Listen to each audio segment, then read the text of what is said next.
दोस्तों, स्वागत है आपका। आशा करता हूँ कि आप सब लोग अच्छे होंगे। आज देखेंगे हम नोबेल पुरस्कार, यानी कि जो नोबेल पुरस्कार 2020 में दिए जाएंगे उनके बारे में जानेंगे, किसको मिला और ये कौन से क्षेत्रों में दिए जाते हैं, किस लिए दिए जाते हैं, देखते हैं। ये नोबेल पुरस्कार स्वीडन के प्रसिद्ध वैज्ञानिक अल्फ्रेड नोबेल की संकल्पना के आधार पर प्रतिवर्ष 6 श्रेणियों में जाए, यानी कि ये नोबेल पुरस्कार 6 श्रेणियों में दिए जाते हैं। ये नोबेल पुरस्कार 10 दिसंबर को दिए जाते हैं। 10 दिसंबर को अल्फ्रेड नोबेल की पुण्यतिथि के रूप में, यानी कि पुण्यतिथि जिस दिन मनाते हैं उसी दिन ये नोबेल पुरस्कार वितरण किया जाता है, लेकिन इनकी घोषणा अक्टूबर माह में की जाती है। अब देखते हैं कौन कौन से क्षेत्र हैं जिनमें नोबेल पुरस्कार दिया जाता है। चिकित्सा, भौतिकी विज्ञान, रसायन विज्ञान, साहित्य, शांति और अर्थशास्त्र, यानी कि नोबेल पुरस्कार 6 क्षेत्रों में दिया जाता है। जो नोबेल पुरस्कार है विश्व का सबसे प्रतिष्ठित पुरस्कार है, यानी कि सबसे बड़ा पुरस्कार नोबेल पुरस्कार को ही माना जाता है। इन पुरस्कारों का वितरण 10 दिसंबर 2020 को स्टॉकहोम, यानी कि स्टॉकहोम की जो राजधानी है स्वीडन और ओस्लो की राजधानी नॉर्वे में दिया जाता है। अब चिकित्सा के क्षेत्र में देखते हैं किसको नोबेल पुरस्कार मिला। तो चिकित्सा के क्षेत्र में जारवेसी आल्टर, ये यूएसए के यानी कि अमेरिका के रहने वाले हैं। चार्ल्स एम राइस भी अमेरिका के रहने वाले हैं। माइकल हफ्टन, ये इंग्लैंड के रहने वाले, यानी कि इन 3 लोगों को नोबेल पुरस्कार दिया गया। और किसी एक क्षेत्र में अधिकतम एक साथ में 3 लोगों को ही पुरस्कार दिया जा सकता है, यानी कि एक क्षेत्र में मैक्सिमम 3 लोग हो सकते हैं संयुक्त रूप से जिनको पुरस्कार दिया जा सकता है, कोई भी पुरस्कार।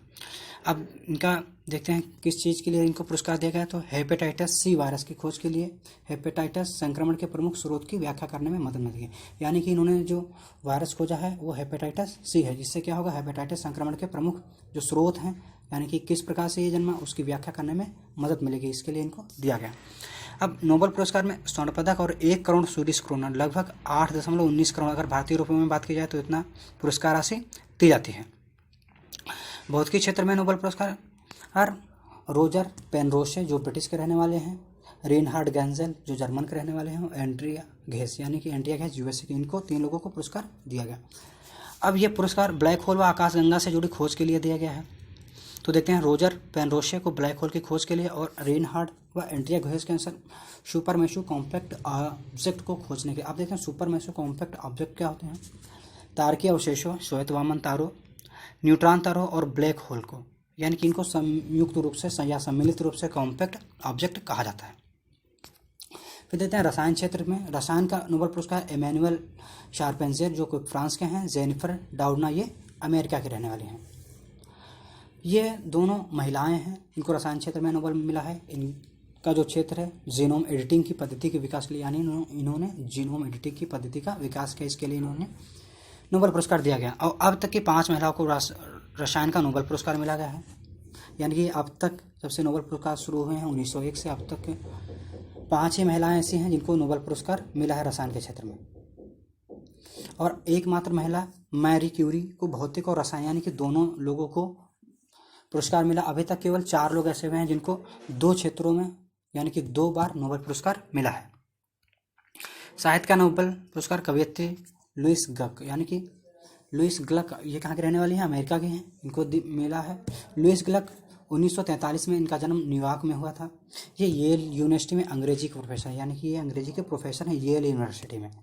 इन्होंने 12 कविताओं का संग्रह व कुछ निबंध प्रकाशित हैं, जो उनके सबसे ज़्यादा चर्चित निबंध या कह लीजिए कि जो प्रशंसित निबंध था वो जो संग्रह था द वाइल्ड आयरिश, ठीक है, जो कि 1992 में प्रकाशित हुआ था। शांति का नोबेल पुरस्कार 2020, शांति का नोबेल पुरस्कार संयुक्त राष्ट्र की जो संस्था विश्व खाद्य कार्यक्रम, यानी कि वर्ल्ड फूड प्रोग्राम को दिया गया, यानी कि जो शांति का पुरस्कार किसको दिया गया, विश्व खाद्य कार्यक्रम को दिया गया। अब विश्व खाद्य कार्यक्रम का मुख्यालय रोम में है, जो कि सबसे बड़ा मानवीय संगठन है। इसका मुख्य कार्य जो आपदा या बाढ़, भूकंप, सुनामी, किसी भी समय लोगों को, ये क्या कोई प्राकृतिक आपदा हो तो वहाँ प्राकृतिक या मानव जो भी हो तो वहाँ पर इसका मुख्य कार्य है लोगों को भोजन उपलब्ध कराना, यानी कि जो विश्व खाद्य कार्यक्रम है इसका मुख्य काम लोगों को भोजन उपलब्ध कराना है। इस संगठन ने गत वर्ष 88 देशों के 10 करोड़ लोगों को भोजन कराया था, यानी कि पिछले वर्ष इसने 88 देशों, विश्व के जितने भी देश हैं उनमें से 88 देशों को 10 करोड़ यानी कि 10 करोड़ लोगों को इसने भोजन उपलब्ध कराया था। फिर अर्थशास्त्र का नोबेल पुरस्कार अर्थशास्त्र पॉल आर मिलग्राम जो कि अमेरिका के रहने वाले हैं और रॉबर्ट वी विल्सन दोनों ही अमेरिका के रहने वाले हैं, इनको मिला। अब पॉल आर मिलग्राम को प्राइवेट वैल्यू के यानी कि उन्होंने प्राइवेट वैल्यू की एक अवधारणा विकसित करी इसके लिए। और रॉबर्ट वी विल्सन जो इन्होंने क्या जो वस्तुएं नीलाम कोई भी वस्तु हो जिसकी नीलामी होती है उन्होंने क्या कॉमन वैल्यू निर्धारित करने का सिद्धांत दिया।